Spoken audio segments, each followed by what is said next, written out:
ಜೊತೆಗೆ ಇದನ್ನು ಅದ್ಭುತವಾದ ಚಿಂತೆಯನ್ನ ರಾಜದ ಅರಮನೆಯಲ್ಲಿ ಏನಪ್ಪಾ ಅದ್ಭುತವಾದ ಚಿಂತೆ ಅಂದ್ರೆ ಅರಮನೆಯಲ್ಲಿ ಮಕ್ಕಳಿಲ್ಲದ ಚಿಂತೆ. ಮಕ್ಕಳಿಗೋಸ್ಕರವಾಗಿ ಅನೇಕ ವರ್ಷವಾಗಿ ಶಿವನನ್ನ ಪ್ರಾರ್ಥನೆ ಮಾಡಿದ್ದಾರೆ. ಶಿವನ ಅನುಗ್ರಹದಿಂದ, ಶಿವನ ಕಟಾಕ್ಷದಿಂದ ದೀರ್ಘಕಾಲವಾಗಿ ಇವರಿಬ್ಬರಿಗಾದ್ರೂ ಒಂದು ಗಂಟು ಮಗು ಜನನವಾಯಿತು.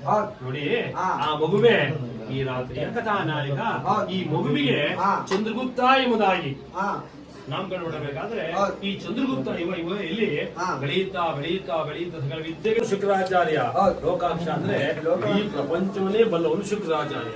ಶುಕ್ರಾಚಾರ್ಯನ ನೀತಿ ಜನಗಳ ಬೆಳಗ್ಗೆ ಎದ್ರೆ ಹಬ್ಬ, ಅಮಾವಾಸ್ಯೆ, ಅಪೌರ್ಣಮಿ ಇವನ್ನ ಲಾಂಛನ ಮಾಡ್ತಾ ಇದ್ದೇವಲ್ಲ, ಇದು ಯಾರಿಂದ ಅಂದ್ರೆ ಶುಕ್ರಾಚಾರ್ಯರ ಅಟಲ ಮಹಾರಾಜ.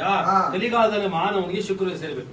ಶುಕ್ರದೇಶದಲ್ಲಿ ಮನುಷ್ಯನಿಗೆ ಬೆಳ್ಳಿ ಸಿಗೋದು, ಬಂಗಾರ ಸಿಗೋದು, ಲಾಟ್ರಿ ಹೊಡೆಯುದು, ಬಟ್ಟೆ ಹೊಡೆಯುದು ಯಾವಾಗ ಎಂತ ಶುಕ್ರದೇಶ ಅಂದ್ರೆ ಈ ಪರಮಾತ್ಮನ ಚರಿತ್ರೆಯನ್ನ ಅನೇಕ ವರ್ಷಗಳೇ ಸಿಮಕೇಮದಾಗಿ ಹೆಂಡತಿ ಇಬ್ಬರಿಗೂ ಕೂಡ ಹೆಮ್ಮೆ ಪಡ್ತೀನಿ ಯಾವಾಗ ಅಂತ ಹೇಳಿ ಭಕ್ತಿ ಭಗೀತೆಗಳಿಗೆ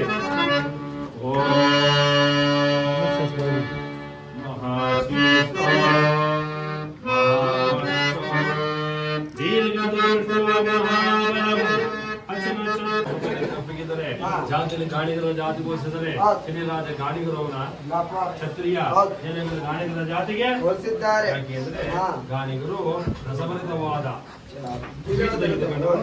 ಗಾನಲ್ಲಿ ಹಾಕಿ ಎಣ್ಣೆಯನ್ನು ಒಂದು ಕಡೆ ಹಾಗೆ ನಮ್ಮಪ್ಪನೂ ಅಷ್ಟೇ ಮನುಷ್ಯನ ಕೆಟ್ಟ ರಾಶಿಗೆ ಒಕ್ಕಲಿಸಬೇಕ ಅಂದ್ರೆ ಮಾನವ ಹೃದಯವಿರುವಂತ ರಕ್ತ ಮಾಂಸಗಳನ್ನೇ ಬೇರೆ ಬೇರೆಯಾಗಿ ಮಾಡಿಟ್ಟು ಆ ಮಾನವನನ್ನ ಯಾವ ಕೆಲಸಕ್ಕೆ ಬಾರದಂತೆ ಮಾಡಿದ ಮಹಾರಾಜ ನಮ್ಮಪ್ಪನಾದ ಶನಿರಾಜ.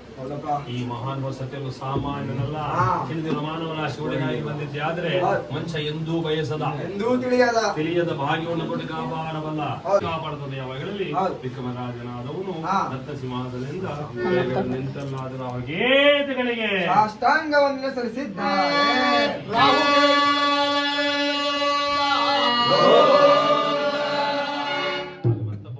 ಮಹಾರಾಜರು 8 ಭಯದಿಂದ ಜನಗಳನ್ನೇ ದಿಕ್ಕಾಪಾಲಾಗಿ ಮಾಡಬಲ್ಲ ಮಹಾರಾಜ ನಮ್ಮಪ್ಪನಾದ ಶನಿರಾಜ.